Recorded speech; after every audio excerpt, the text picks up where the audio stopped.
Awaken Beauties, finally, it's here. The truth to empower women to true inner beauty through a healthy mind and inner biology. I am your hostess, Cassandra Keogh, a 20-year salon owner, organic beauty product formulator, positive mind management, and clinical hypnotherapist. And I am here to help you stay sane, get sleep, and bring your sexy back. Sponsored by evoquebeauty.com. evoquebeauty.com. Now, let's get to it.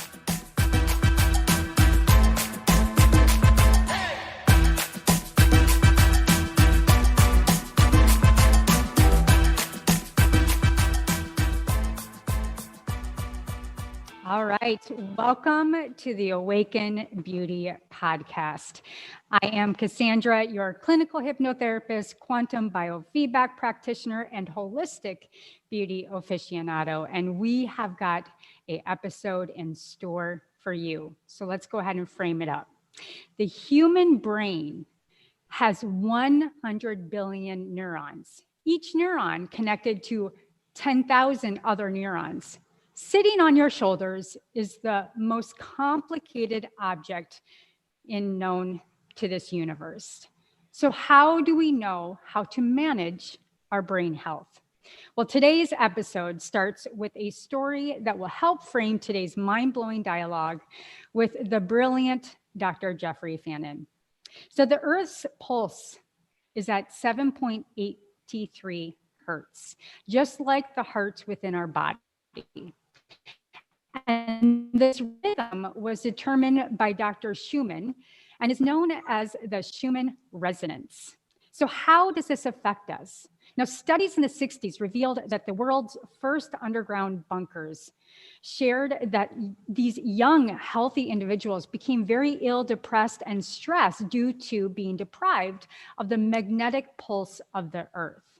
Now, polarities, nature, and the quality of our thoughts are deeply intertwined with our physical reality, including our health, career, sex, success, and relationships. I'll put that in there, probably sex too. But in today's deep dive, Dr. Fannin and I will explore how we are the controllers of our reality and how the inner and outer influences consisting of our thoughts, beliefs, and frequencies can be revealed and healed, and how we can create a new reality on command. So let's tap into who is Dr. Jeffrey Fannin. Now, Dr. Jeffrey Fannin holds a PhD in psychology and is the founder of the Thought Genius Center located in beautiful state of Arizona. And he has led, basically this neuroscience field with research and training for over 25 years and brings forth his latest results through speaking and sharing.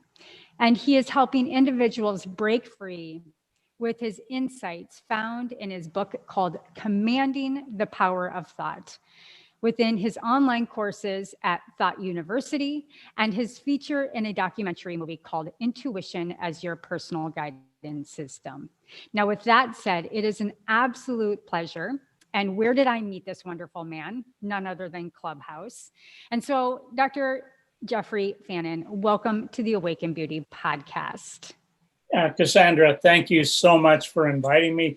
It's a pleasure for me to be on here with you and share some dialogue that we're both passionate about. So I think we'll have a great discussion. Absolutely. So we did meet on Clubhouse, which for those that don't know about Clubhouse, it is the new social media app, which I love, uncensored, which has allowed Dr. Jeffrey Fannin and thousands of individuals in these curated rooms talk on such subjects, which you are an absolute expert in. I am blown away, and I have been studying quantum physics not as long as you, but your diversity of information from studying with Joe Dispenza and your brain mapping to the books that you write, there's so much we could explore. So we're going to try dial it in, but I always start with your personal story. How did you end up obsessed with this thought field? Well, that may go clear back to the womb. I'm not sure about that. But years ago, I was an airline pilot, and they started to have some layoffs. I was based at LAX in Los Angeles and lived here in Phoenix.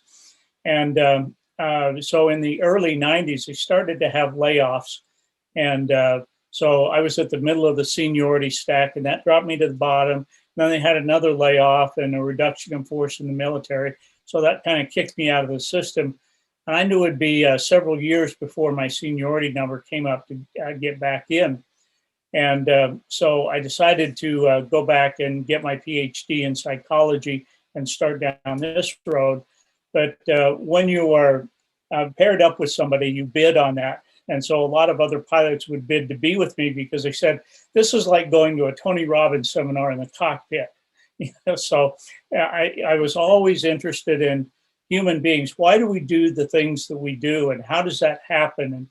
And then I got more into astrophysics and quantum physics and wondering about all of this. And so it just kind of led me, now that I just naturally talk about that.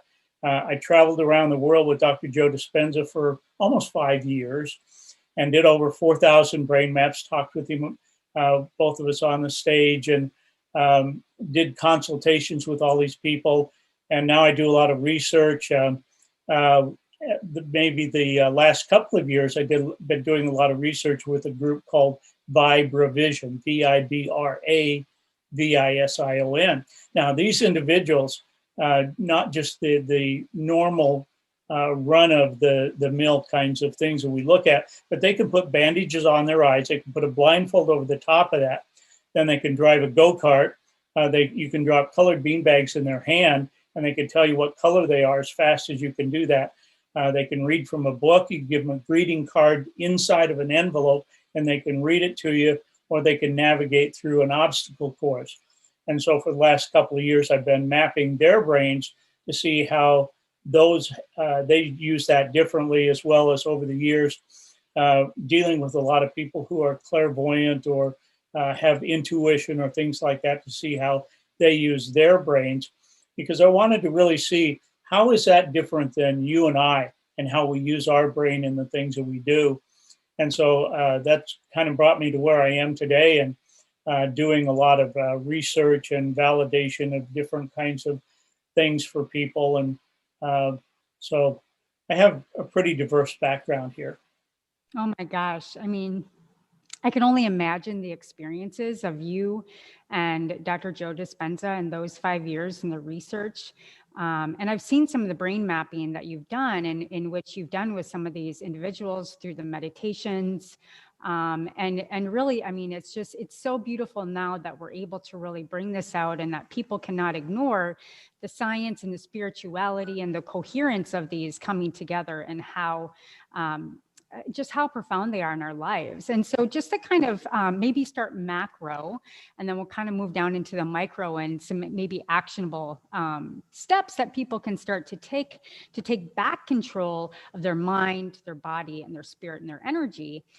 Let's maybe just open up, your definition. Now, I do biofeedback, which I send scalar energy frequencies through sound to my clients to help bring their bodies back into coherence. It would be beautiful to see if we can kind of understand your explanation of quantum entanglement and how we all are connected. All right. Yeah, let's start there. That's a good place to start. So when we have a thought, whether it's a wanted thought or an unwanted thought, the physics is basically the same. So when we look at that, and we have that thought, a particular thought is going to have a vibration. And that vibration is going to, if we hold that for 16 to 17 seconds, other energy that is like that will be attracted to that. So if we have two thoughts, let's say that we have two wanted thoughts, things that we are wanting. And so when they come together, the energy of those two thoughts, if they are in phase, or the apex of the energy, they're both going the same direction. If they're in phase, then that energy, when it comes together, is going to create what's known as a constructive interference pattern. Now, that doesn't mean they interfere with one another. It means that that energy is collecting. And so when we look at the physics of this, if people are familiar with something called the double slit experiment, yes, and we can understand there's this thing called the observer effect, that can change whether it's a wave function or whether it's a particle function. So when we look at the opposite of that, so we have two waves and they're coming together, but they are not in phase or going in opposite directions. Instead of that energy combining, what actually happens is it zeroes out. So that's when we're putting resistance actually into the field. And so we want to, if we have a wanted thought and an unwanted thought and a wanted thought and an unwanted thought, then we wonder why we can't manifest or why we can't attract things to us. It's because of that kind of situation. So we have to be very mindful of our thoughts and what we are thinking, because inside the brain, down in the subconscious part, there's a little almond-shaped organ there. It's called the thalamus. And all of our creative properties, our subconscious beliefs, things like that are located in the thalamus. So at the top of the thalamus, there is a set of reticular cells. And the function of a reticular cell is to bind one organ to another. In this case, the thalamus to these axonal columnar cells. And these axonal columnar cells go up from the subconscious into the conscious part of our brain. And it comes out right here where the soft spot on a baby's head is, or your crown chakra, for people who know what that is.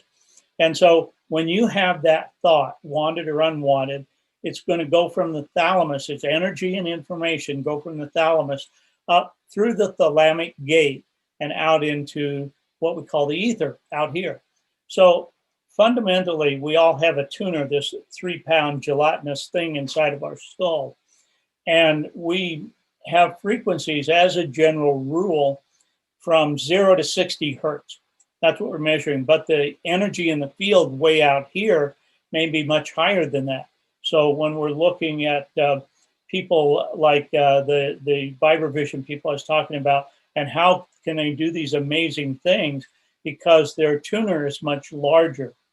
And so they have more frequencies that they can deal with. And so it's tapping into those frequencies. So when it's a little bit like watching television. So let's say you're at home watching television and you're watching a program, your neighbor is watching the same program on their television set, but your television set goes on the blink. And now you're no longer watching the show, but your neighbor is still watching the show. It doesn't mean that the broadcast isn't happening. It means you're just not receiving it. So the tuner that we have, our brain, if you will, is more of what we would call a transducer. So it's processing all this information. And so the debate's been going on for many years. Is the brain in here or is it out here? So many people believe that as we think or we impact other things or we get direction, intuition, if you will, or tap into other energy sources, then it's coming down through this thalamic gate, getting into the thalamus of our brain, and then being distributed. So I have some research that I've done in looking at some of that aspect, and coherence happens to be a very important part of that. So when we look at all of us being connected or how we're connected to the field, one way is from the thalamus of the brain. Another way is we have 3 electromagnetic centers that are very, very important. One is the electromagnetic center around our chakras and how they're functioning and looking at that information. I'll come back to that in just a minute. And the second one is the electromagnetic center around our heart. And the third electromagnetic center is in our brain. So most of us were brought up to believe that there are more commands going from the brain to the heart than the heart is to the brain. But that's not true. The electromagnetic center around the heart is 60 times greater than the electromagnetic center around the brain. So how does that affect us? Not only about with that information that can be transferred, but around the heart, there are over 4,000 neurites. Now, a neurite is like a neuron in the brain. And so it can think, it can remember, it can send commands, up the vagus nerve to the brain and vice versa, that information. So the coherence of that energy and that information is very important. So some of the studies that I've done with individuals looking not only at their brain map to see what the frequencies are and how what dimension they're in and so forth, whether they're using the alpha, beta, theta, or I can actually take somebody's brain map and build a three-dimensional model.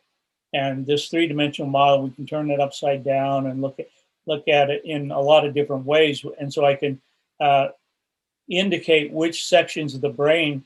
So there are these 5 by 5 by 5 millimeter cubes, about 4,000 and 4,200 to be exact, of these what we call voxels in the brain. And inside each 5 millimeter cube, there's a frequency, there's amplitude, there's energy. So this is how we will send that energy and information in the brain throughout the cells of our body. So some of my studies have shown how that opens up when we looked at like an ADD individual and why that occurs. So in the beginning, I was doing a typical QEEG, a quantitative electroencephalogram, and looking at this individual. And then I would put them on this regimen of NRF1, NRF2 to open up the pathways. And these are natural, people call them supplements, but they're really activators. And these activators can activate these neural pathways. So in looking at that, I had seen things go from being very disorganized to being very organized in a matter of 12 days. And I would say, how is that physically possible? And so I would look at the equipment, look at the data, all of those things checked out. And then I would look at from a quantum physics point of view. And that is that the energy in our cells, so my friend Bruce Lipton talks about this in a lot of his work, in looking at the cellular function, that there's a relationship between the cells in our body and how our brain functions. And I'll talk a little bit more about that, how we get to those kinds of issues. But when we saw that the coherence was greater, it helped this individual. It didn't cure his ADD right away, but what happened was that it opened up the neural pathways so that he could learn and take that information and energy and pass it from one cell to the next to the next. So by the end of the school year, instead of getting D's and F's on his report card, he was getting A's and B's because his brain was more coherent. And as he worked with tutors, he was able to then improve his grades and improve his learning. I had another young man that I was working with, similar kind of problem with focus and concentration. And he wanted to go to college, but his ACT scores weren't good enough to get in. So we started working with him in increasing the coherence in his brain. And after about 8 weeks, and he was taking tutorials to improve his scores, by the end of the examination period, he took the exam a second time, scored high enough, and his goal was to get to UNLV. And so today he's going to University of Nevada at Las Vegas and taking classes right now. Oh my gosh, that's so amazing. I just love that so much. And especially just coming off of, Brain Health Week and on Clubhouse, I think I ran 3 different rooms on neurodiversity, right? And so, there's all these scientists and neuroscientists and school systems trying to figure out how can we really, really help specifically children with neurodiverse minds. And as my training in clinical hypnotherapy, it's interesting that you had brought these together. And the way I explain it to my clients is that if you literally took out the brain and threw it across the room, it obviously could not think for itself, right? There has to be an electrical input that comes into the mind. And so I share with my clients, specifically ones that say, I have ADHD or I have anxiety. First and foremost, you don't have anything. And oftentimes with anxiety, it brings them relief to say, you may not have anxiety, but you may have not learned yet how to manage your mind better. And so most people walk around the world unawakened, unconscious, and they think and they feel and they do.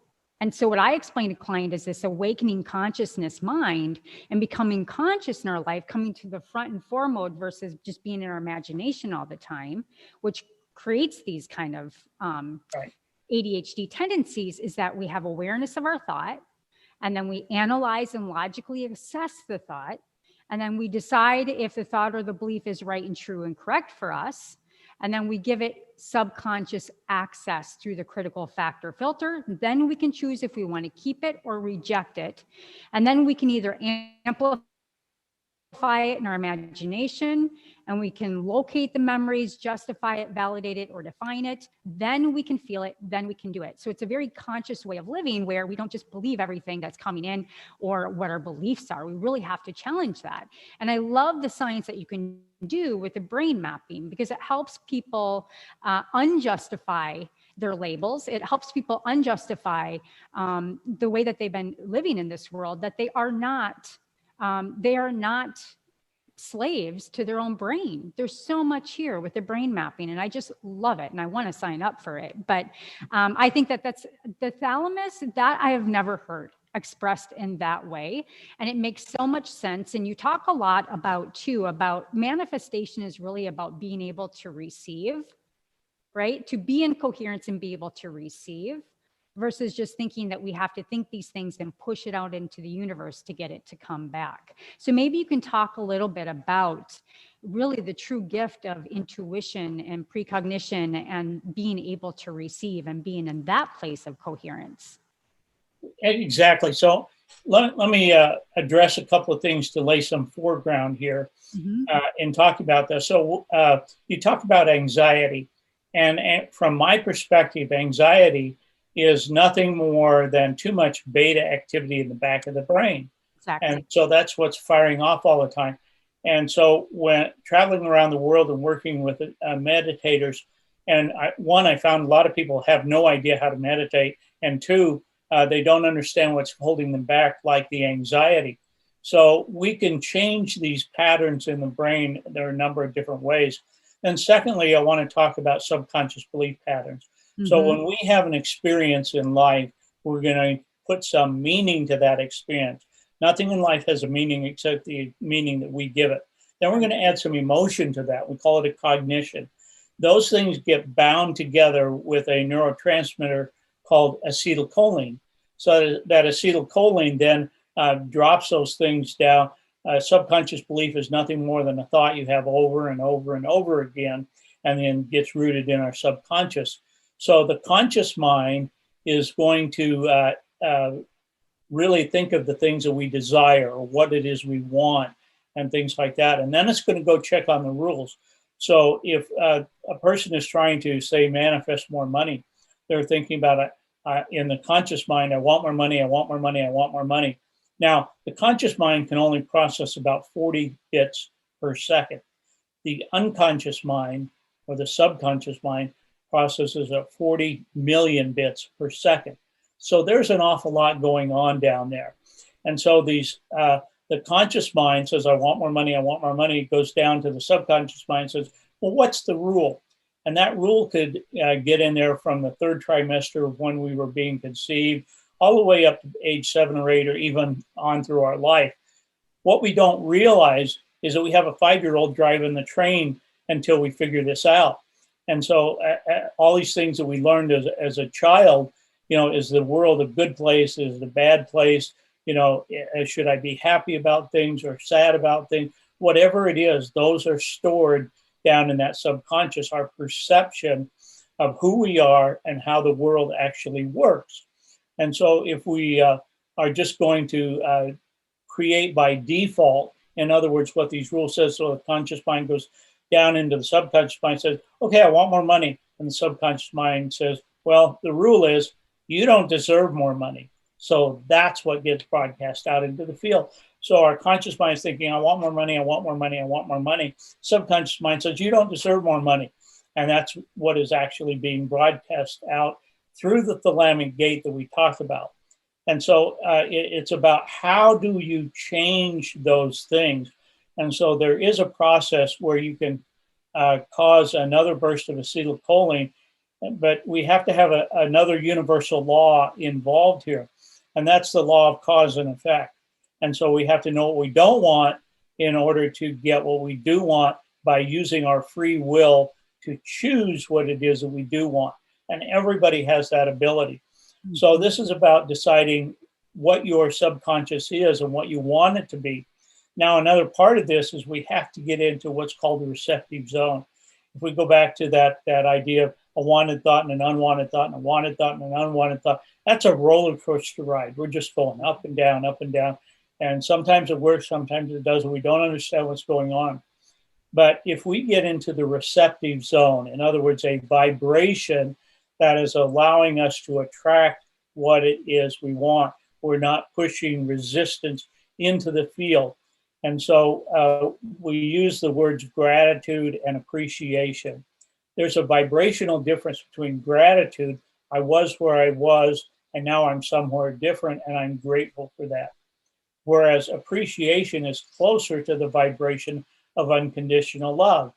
Now, being in Arizona, it's a beautiful sunny day out here, and I'm grateful that it's a sunny day, and I'm appreciative that I'm sitting in my air-conditioned house, and even though it's warm outside, or I can be appreciative of my nice warm blanket and my soft pillow when I go to bed.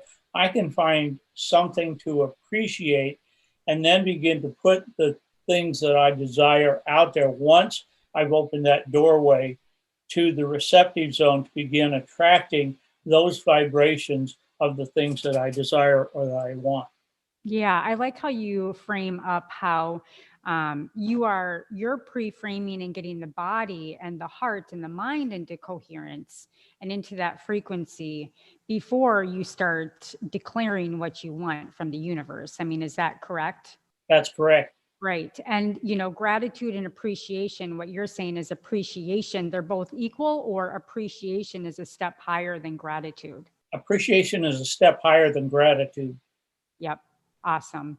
And, one of the things, and it is coherent, no pun intended, with a process that I take women through when I'm helping them create a new identity. And oftentimes we can get really, really addicted to wanting to go fix everything that's not right with us in order to feel worthy to be of that identity or have the things that that identity would have. And so this is kind of where I have an issue with the personal development and beauty industry, is that it's an oscillating structure that no one will ever escape. Right? So we die, like in what you were saying, in this push and pull between the conscious and subconscious mind. And so what I love about what you're saying is that, when I help women get into a meditative state where we want to get into that higher source or the super conscious, my number one, let's call it a rule, it's maybe a new rule of universal laws, is that to get into that intuition and into that innocence, you have to appreciate that you have everything and you need nothing. And you're exactly right. Yeah, that's where you enter through the heart coherence. And then I allow them in through the heart coherence, out through, let's call it the thalamus, into the crown chakra, and up to the superconscious. That is when we access. That's the only way to access it. Otherwise, we are in a fantasy and romanticizing and over spiritualizing manifestation. Yeah, exactly. Let's look at the physics of that and the physicality of that. So when we look at the heart chakra, for example, that is an electromagnetic center. The electromagnetic center is actually 60 times greater than the electromagnetic center around the brain. Now, why is that?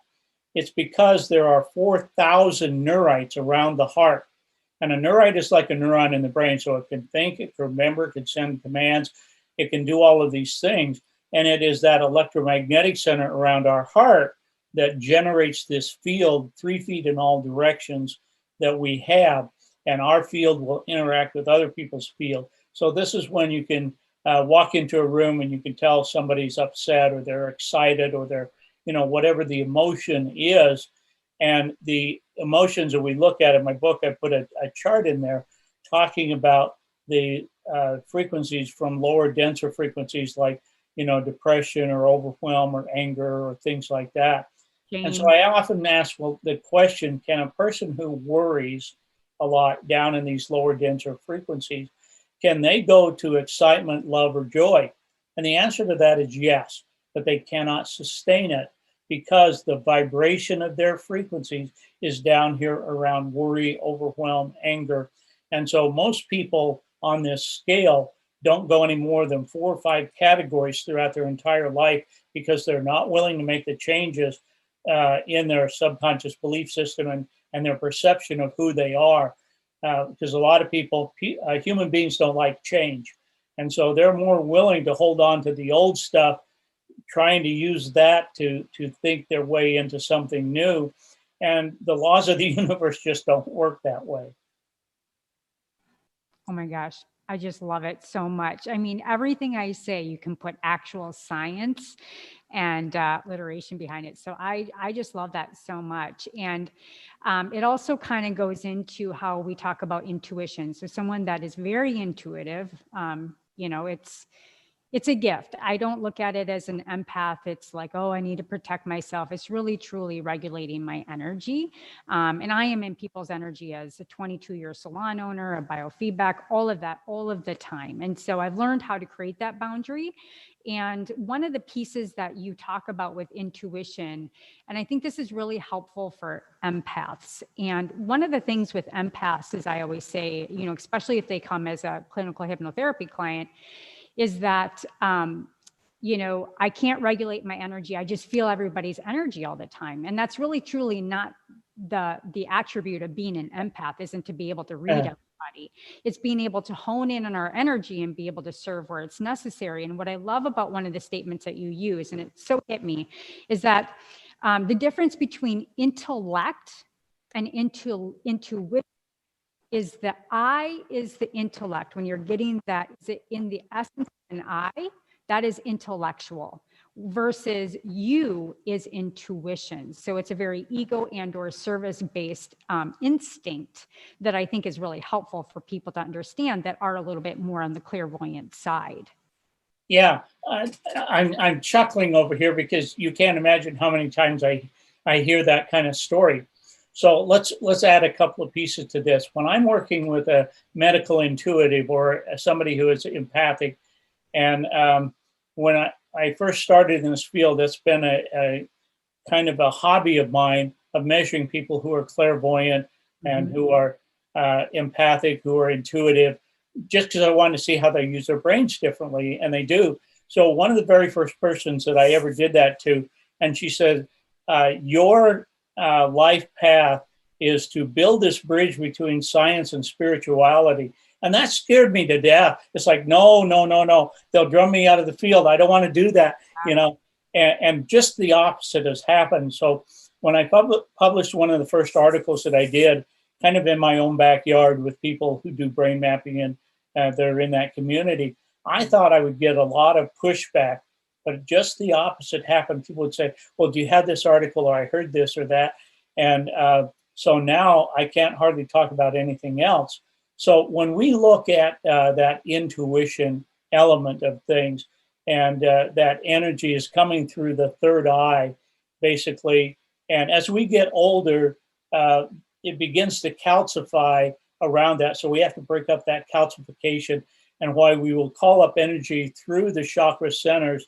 And it's actually spinal fluid that's going up and causing that to break apart so that our intuition is more flexible. That way we can get the energy and information coming in from the field down through the system here. And so I think it's really important that we kind of keep that flexibility in what's there. One of the machines that I have is called GDV, gas discharge visualization.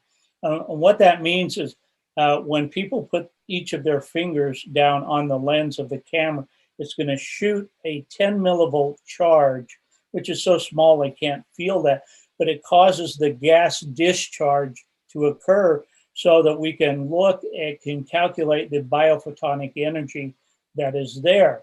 And so then we can see how that energy is affecting organs and systems of the body. We can see their energy field. We can measure both emotional energy and physical energy and look at what that does. So when I'm looking at their chakra chart, and if I see like when people don't have the coherence that they would desire to have, their heart chakra is much smaller than normal. And so years ago when I went through a divorce and I measured my chakras after, my heart chakra had shrank way down. And so I was being more protective of that energy and not dealing with stress. Will do the same thing when people are under stress. And we call that activation coefficient. And so people need to be more in a flexible situation of how they're dealing not only with stress, but anxiety and things like that. So when we are working with people on improving that, and many of you may be familiar with the HeartMath device, which deals with the coherence of your heart chakra. And so I've been a certified trainer for HeartMath for, I think, since 2015. And so we work a lot with people on how to increase that energy, because we can measure definitively the energy around each of the chakras.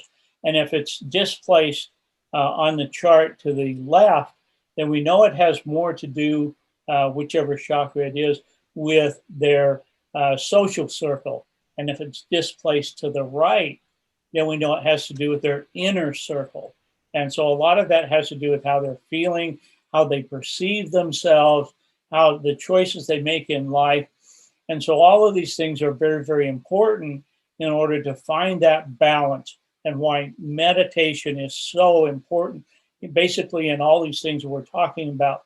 And when people are meditating, it's about getting in tune with your inner being, your inner self.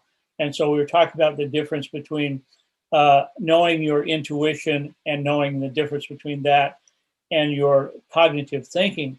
So in a brain map, we can see, particularly in the amplitude in delta and theta, whether people have the discernment to discern the difference between their intuitive thoughts and their cognitive thoughts. And everybody basically does. The real question is, are you paying attention to it? So when something comes up, maybe it's a fairly nice day, you look outside and say, oh, I think I'll take an umbrella. It might rain today. And then you go, nah, your cognitive thoughts jump in and say, you don't need an umbrella. Later on in the afternoon, it clouds up and rains and you don't have an umbrella. So our intuition tried to give us the bigger picture, but we were ignoring that. And so oftentimes we will see that crown chakra displaced or smaller, where people may get that information, that discernment, but they're not paying attention to it. Yeah. Yeah. I just love that. And one of the things that really just saddens me is that, in such a world of information age, where we have individuals like you and, these other thought leaders that we all stand on the shoulders of, is that it's so accessible, and the tools are there, and you have so many tools and books and literature and research, is that the cognitive overload stops us from being able to slow down and tap into the intuition and tap into the superconscious and really be aligned with our authentic self. And my concern is that because now it's so sensationalized, my true hope is that we can continue to lead with the science and help people come in with these tools that they can anecdotally see where they're at, so that they can start bridging the gap to where they want to go, and have people like you and all of us that are so passionate about this help them release their old identity that will never let them have it, right? So I love everything that you do. And there's also one last thing I wanted to kind of bring in, and goes back to this very thing, is that it all starts with our thoughts, and how we're mind management, really is, to me, is the number one thing. Is what is your ecosystem like? What is your environment, your food intake, your brain health? Are you getting omega-3s, to build that lucidity and the cellular communication, as well as you've written the book as well. And maybe you could just say a little bit about the chapter, Help, My Thoughts Are Holding Me Hostage to This Very Fact. Yeah, that title came from a radio show that I used to have years ago, and called Help, My Thoughts Are Holding Me Hostage. Because sometimes we think our thoughts are holding us hostage, and really that's not true.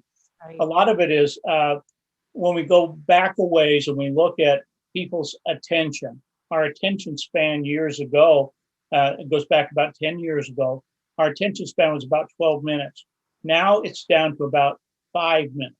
which is pretty dramatic. We want things in an instant. And so we're not willing to do the things that help us manage that. We get distracted by so many distractions that are going on. The internet, the computer, I turned off my notifications because I keep getting those little notices that would come up on my computer.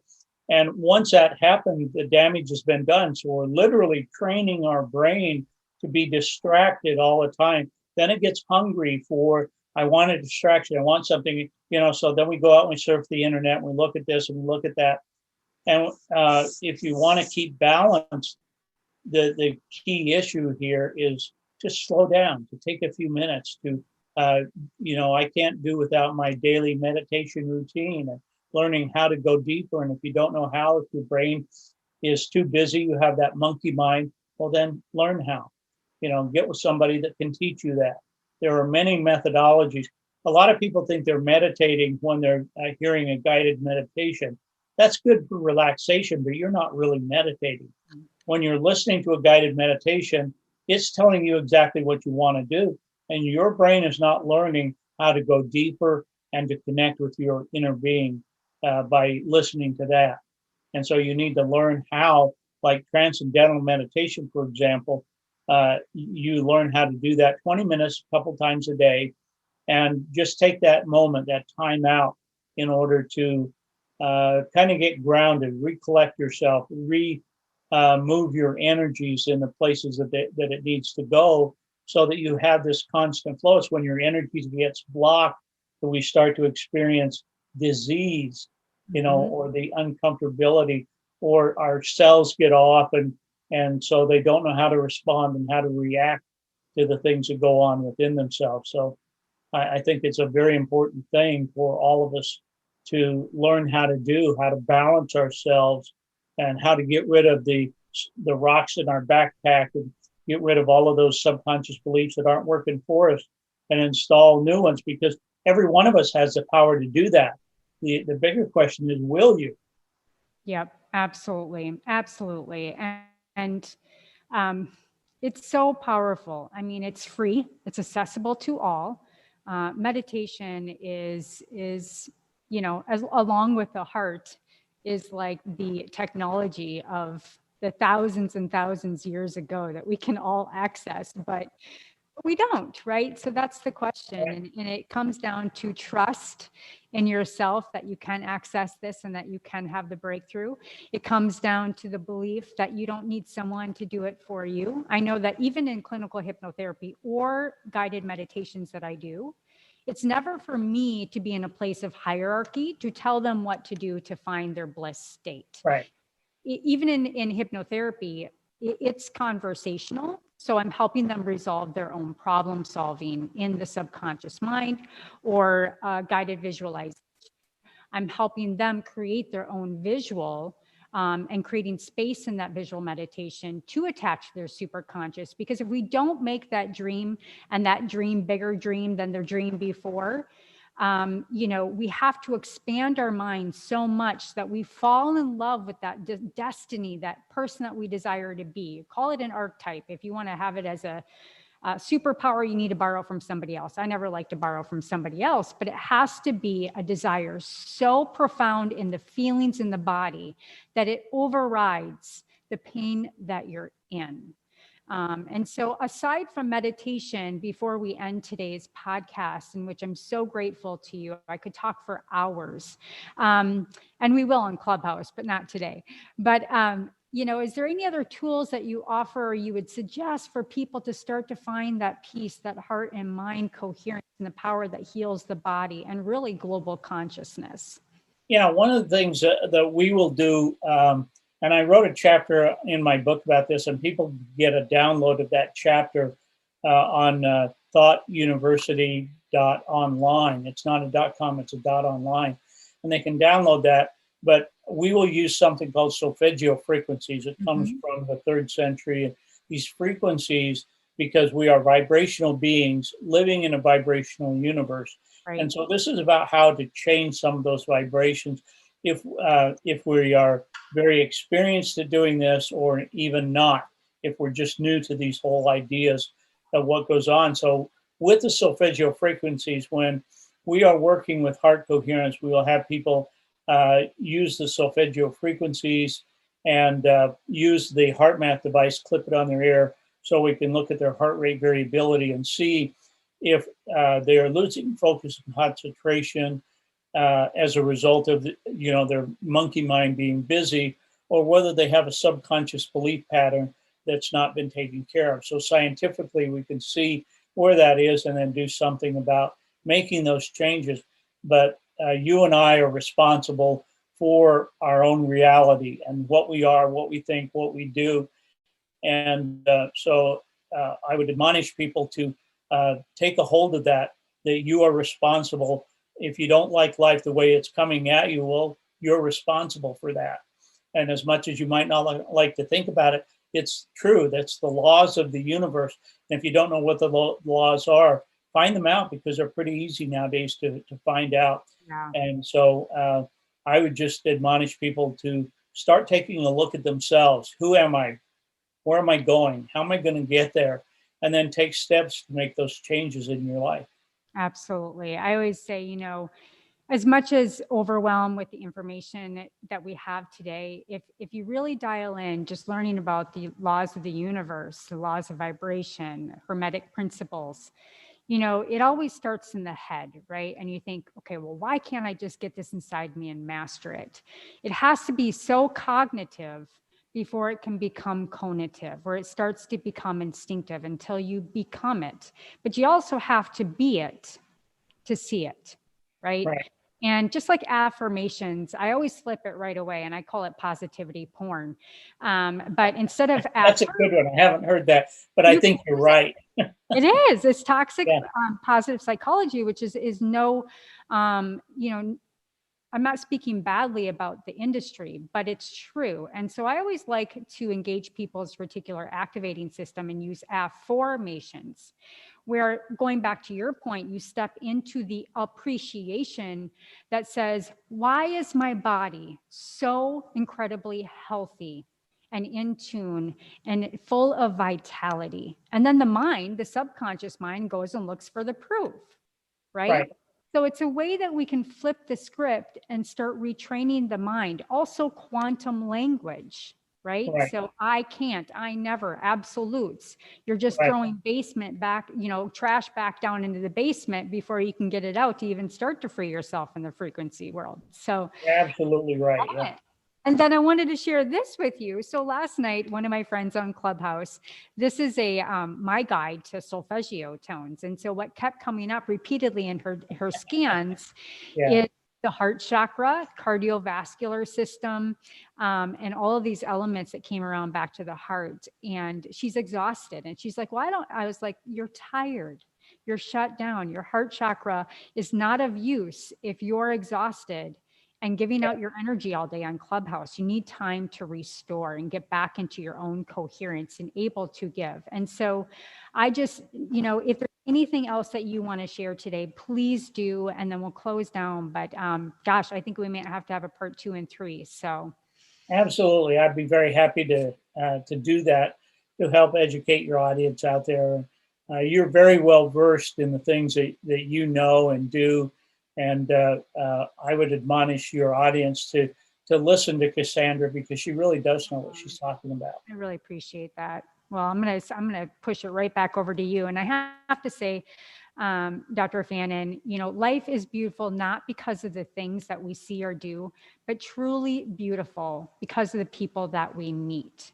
And that is going to be you now in my life. And it's so great to be able to speak with you one-on-one and to continue to support you and your knowledge, both in Clubhouse and off Clubhouse. I'm absolutely going to get on your list to get a brain mapping done. And I'm just forever grateful for you. And so one last question that I do ask everybody on the Awaken Beauty podcast is, what is one thing that you have deeply awakened to on a personal level in your life as of late? Well, that one's a pretty easy one, because I never saw it coming. And maybe a little over a year ago, and I was just doing a Zoom meeting like we're doing here the night before with some of the Vibrovision people. And I woke up in the morning and I couldn't open and close my left hand and I couldn't speak. I had a stroke. And that I knew in that moment, the stark terror that I was experiencing, that my life is going to be changed maybe forever. And so as I was trying to speak, and the words in my head were not the words coming out of my mouth. And so I practiced and practiced for a while. And because I live alone, I didn't have anybody that could take care of me. So once I was able to communicate with the operator, they got me to the hospital. I stayed in the hospital for about 2.5 days while they got things stabilized and so forth. Then they put me in a rehab center, and I was there, and I had to learn to use my left hand again and open and close things. I had to learn to swallow. I had to learn to walk. And I was only there for 12 days. And then they released me because they said I'd had the fastest recovery of anybody they'd ever seen. That's because I knew what to do inside my head. And I just started to do what was necessary to get my body to follow along. So I'm completely healed of all of that today. That is so, so incredible. And I did not know that. And, what an incredible layer on your path and your journey. And it reminds me of Joe Dispenza's, right? Where they told him. Yeah, we've had a lot of talks about that. Oh, just what happened in those quiet moments. And, I could relate at this point, related differently when I was traveling around with him. But when you're laying in the hospital and all you have to do is think and you're inside your head all the time, you can sit there and worry and make up stories and do whatever you want. Or you can just turn that around, like you were saying, and begin to have conversations with your cells and your body and begin to make things heal and go back to what they know to do best. Yep, absolutely. I had a like-minded, experience myself where I had literally no hemoglobin left because I lived so much in my masculine body for so long, and ended up in the hospital with a also near-death experience. Now, it wasn't, debilitated like you, but my spirit, I was just cool. Here I am. I'm going to heal. Allowed that to also happen through my process. And it was interesting watching the medical team respond to that, right? Because most of the times they have people that are frenetic and off the hook. And so that was really interesting for me to be a conduit to allow them to also see that process in which you were, in which all these individuals that enter into that kind of situation, because of that pre-framing of information and ways that they've already acted, been, and known in their spirit, are able to overcome that. And that's the power for all of us. But I think you would say the same as I would say the same. Nobody, and is my mission in life to help every woman understand that, number one, they are slaves, but they can unslave themselves to truly live their life and not die to have never have lived. And I know that that is your mission in life as well. And so as we come together, I'm so happy we could share time in the field. I'm forever grateful, and I'm sure I will talk to you soon. I'm sure. But thank you again, Dr. Jeffrey. And for everybody, make sure that you go to the show notes. I absolutely have the website there for you, the lead to his book.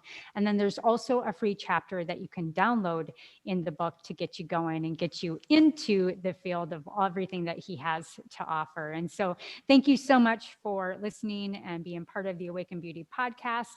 And until next time, stay sane, get your sexy back, and live the life you love. So, all right, we're out. Thank you. Thank you.